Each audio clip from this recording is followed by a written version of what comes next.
Bonjour, Kevin Desfossés de l'équipe Desfossés Goulet et Associés chez Gestion Privée de Patrimoine. J'espère que vous allez bien. Aujourd'hui, on va vous parler du REM, le régime enrichissement d'épargne études.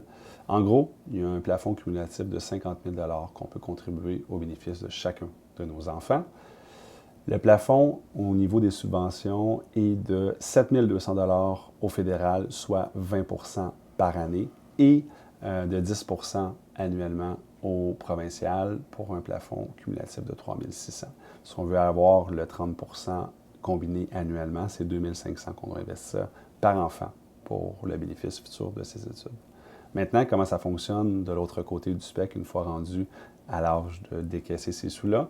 Il faut faire des études postsecondaires. Lors de la première session, il faut démontrer que l'enfant est à temps plein aux études et pourra sortir 5 000 lors de la première session. Pour les sessions subséquentes, il n'y a aucune limite attribuable au montant qui peut être racheté.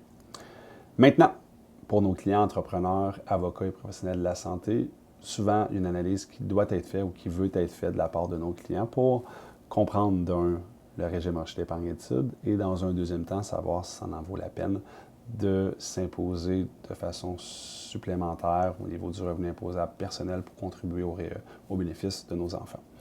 C'est encore une fois la réponse classique que c'est du cas par cas. Et en règle générale, quand on fait l'analyse et qu'on projette au fil du temps, on se rend compte qu'il y a un avantage à sortir le maximum, soit 2 500 par année, pour contribuer au REA de chacun de nos enfants.